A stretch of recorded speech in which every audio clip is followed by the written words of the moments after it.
Hello and welcome to this lesson on the three branches of government. Just a quick about me, my name is Ritik.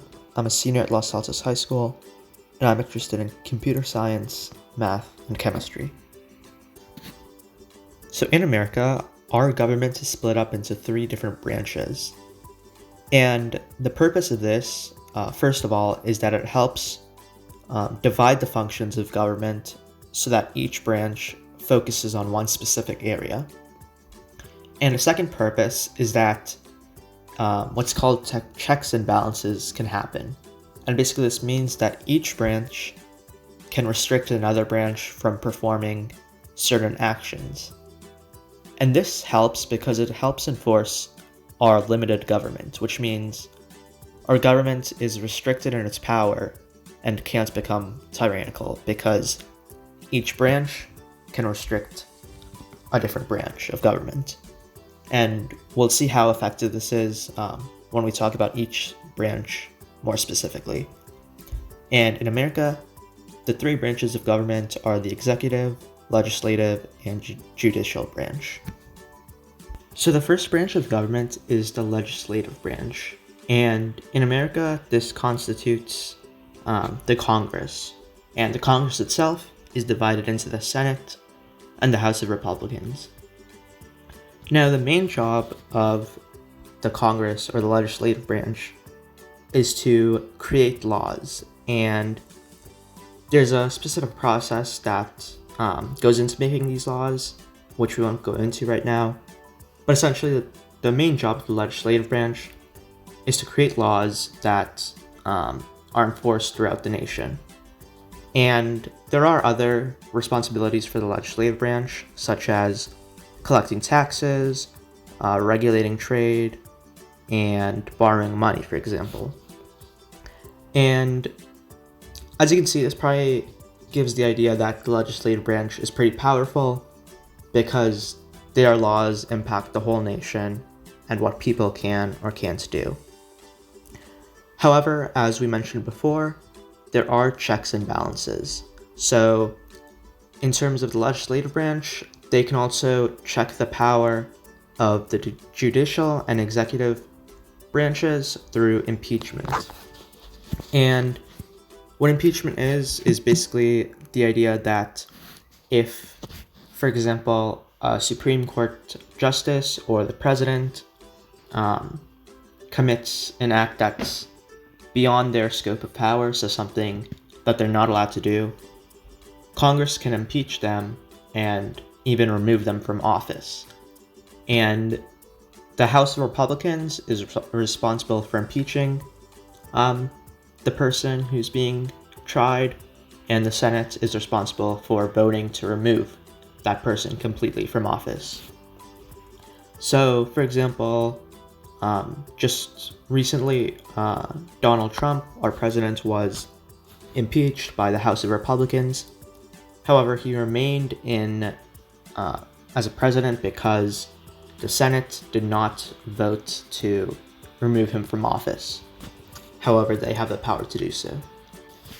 The next branch of government is the executive branch, and this consists of the president and vice president, and the cabinet, which are elected officials appointed by the president, and smaller agencies are also included in the executive branch.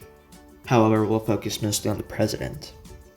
And the president is significant because he or she is responsible for enforcing the laws, so making sure that the laws are being put into place across the nation.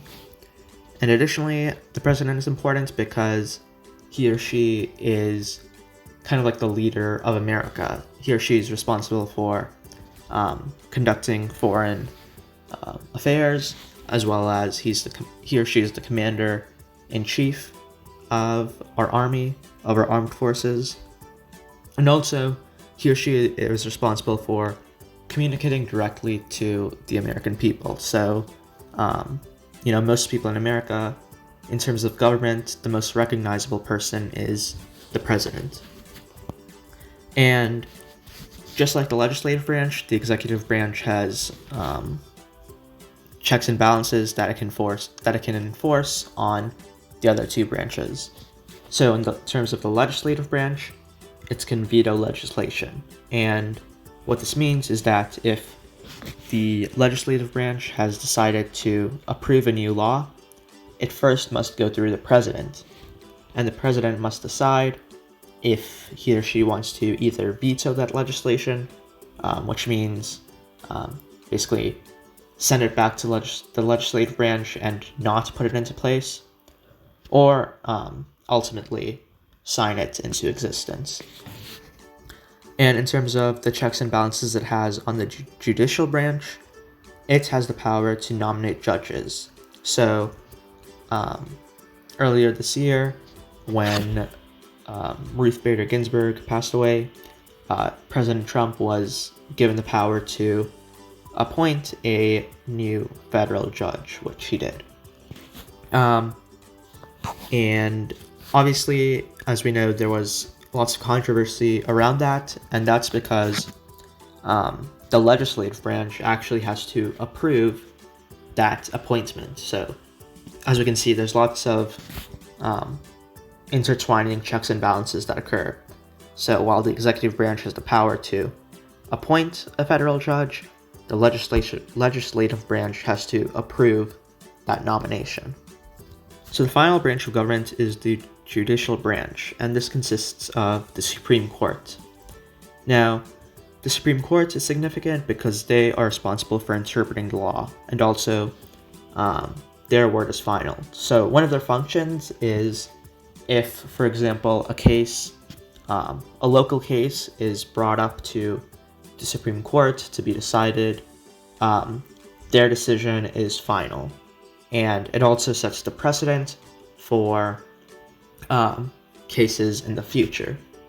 So that's very significant because they ultimately can decide what the law means. And additionally, their main checks and balances are declaring laws unconstitutional. So, for example, if the legislative branch tries to enforce a law that the Supreme Court decides is unfair, the judicial branch can declare it unconstitutional, and therefore it will not be put in place. And on the Supreme Court, there are 9 Supreme Court justices, as the picture on the left suggests.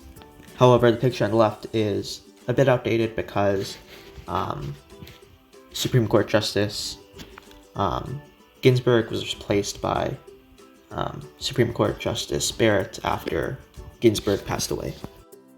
So now we've covered all 3 branches of the government, and you should have a good idea of how our government works in terms of this separation of powers. And here's a link to a game where you can control all 3 branches of government and see how they work in a more in-depth way. But for now, that'll be all, and thank you all for listening. Check out Project Slam's links in the description, and I'll see you next time. Goodbye.